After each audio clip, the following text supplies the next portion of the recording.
Super excited about our next guest, Pastor Kenny. Yes, ma'am. Yes, ma'am. Kenny. So, tell us about yourself. We're excited you're here. We got to talk to you before, so tell us a little bit about yourself. I'm excited to be here. First and foremost, thank you for having me. And it's actually a lot about me that I could share, but I'll just say that I'm just blessed to be a pastor. Never wanted to be a pastor. I grew up in church, and I thought that pastors had to be perfect. Thought you had to know the Bible front to back. And God started showing me that's not necessarily true. You need to have a relationship with me first and allow me to teach you what I need you to say to the people. And so I'm a pastor. I'm a film producer, also a saxophonist, a comedian. So you could get over there on the set with Jonathan and... Yeah, we could do a little something together. Come on now. Y'all need to jam next time. Y'all need to jam. We need to coordinate this next time. We will. We'll do something together. Awesome. Yeah, and also I'm medically retired from the military. I was medically retired 2 years ago, so I'm a veteran, and I'm just happy to be here. Awesome. And you're a comedian. Yes, I'm a comedian. Yes, ma'am. What's your funniest joke? What's the funniest thing that's ever happened? I'm real big on personal hygiene. So, you know, yeah, I'm real big on personal hygiene. So, you know, I always kind of open up with, you know, women, when you go get your feet done, don't just get the front done, but get the back done, too. You know, you don't want your heel looking like a ramp. You know what I'm saying? Oh, my God. So, but my grandma was real nasty, right? So my grandma would cut her heel skin with the kitchen knife, but turn around and cut collard greens with the same knife. Oh. So you think you're eating fat baked meat, but that be heel skin that you eat. So, that puts a whole new meaning to put your foot in it when you're cooking. You're right. I never want to hear my grandma say, I put my foot in that damn baby. No, ma'am, don't say that. Don't say that to me. Is she watching tonight? I hope Because so. I don't know. I'm sorry. We'll not be eating out of that kitchen, but we're glad you gave us the warning. I bet it's the best cooking. Oh, yeah. So now, my toes in that one. No, don't put your toes in it either, Grandma. Don't do that. So now that is an interesting balance between pastoring and film producing. So tell me about the film producing side. How did you get into that, and what exactly do you do? Well, I got into film production quite a few years ago. I started out as an actor. I did theater, did a lot of stuff in film and television. And while I was on the set of The Avengers, I was in the movie The Avengers, the first one.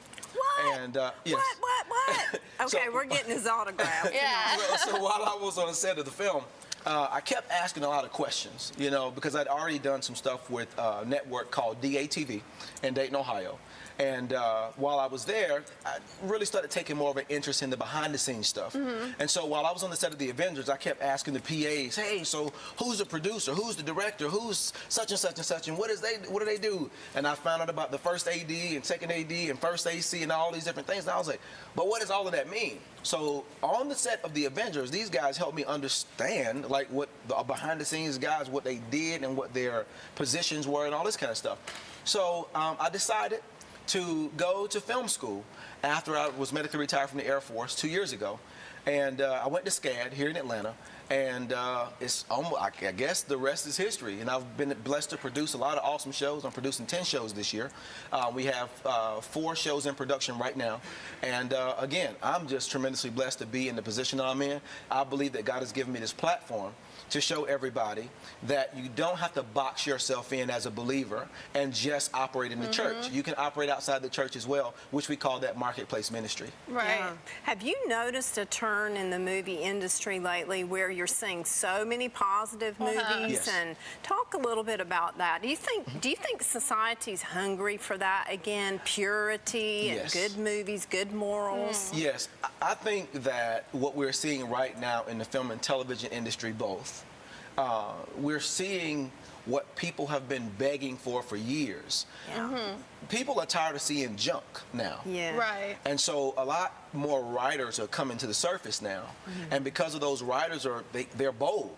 They are not afraid to take that step. We call it pushing the envelope. And so me as a producer, I have this saying that I use. God gave me this thing, and I use it all the time now. And he says, Des Moines, you don't touch a project unless it shakes the earth. And so That's good. when I meet writers, I'll ask them, okay, you know, let me see your script, and we'll do the coverage on the script, and I'll say, unless this shakes the earth, I'm not touching it. That's powerful. And so more producers, directors, writers, we're starting to become that way because, see, it used to be you had to do what the studios wanted you to do.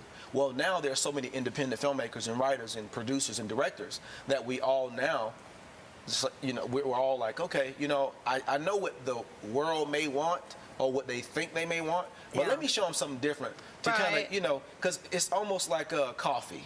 When you taste coffee for that first time, you're like, I don't really know if I like it that much. But the more you drink it, you start to develop a liking Right. for it. And so that's what we're doing. We're kind of giving them something to like that's a little bit different than what they're used to. Love that. Yeah. Who did you play in the Avenger, or what role did you play in I was one of the Avengers? agents of S.H.I.E.L.D. Okay, powerful. And have you been to see the new one that just came out? I have not. Yeah. But let me say this. I teach an acting class on Sundays over in Conyers at Janae's Dance Experience, right? Yeah. And so one of my students, she said, Mr. Kenny, did you see the Avengers yet? And I said, no. She said, well, I got a script for you today. And so she starts acting out the movie. I'm thinking that she's not really doing the actual movie, Yeah. but she kind of spoiled it a little bit for everybody. Oh. So everybody was like, oh my God, Yeah. I can't see it now. Well, I'm still going to watch it. Yeah. Matter of fact, as soon as I leave here, I'm going. I heard it has a very positive message Okay. and just a really, really great message for kids. So I'm looking forward to seeing that. I'm looking forward to it as That's well. neat. Awesome. Yeah. And what would you say to millennial generation and other people who want to get into the film industry, particularly here in Atlanta even? Well, first and foremost, with us being in Atlanta, the market is what we consider to be flooded here. There's a lot more people coming in from LA, New York, and all those different places. I would tell everybody that wants to get into the film and television industry, go and do an internship with a network like this. Go and get some sort of formal education behind you so that you won't be denied of anything. I Right. tell people these things because I meet people every day who say, hey, I would love to be in your position, but people don't know what it took for me to get here. I was an actor, comedian, already on other networks, Comedy Central, did BET, Fox, all these other networks that I was on, and I had to learn while doing. And so what I try to teach everybody now is, because, okay, so I didn't tell you guys another thing I do. I'm the director of production. I'm the director of production and development for a network as well here in Atlanta. And so I tell everybody this. Once you get formal education behind you, and once you have the experience, watch the doors open. Because, of course, we all read the Word, and the Word says your gift will make room for you. Right. Yeah. But listen, Exactly. you have to also study to show yourself approved. Oh, yeah. Right. Okay?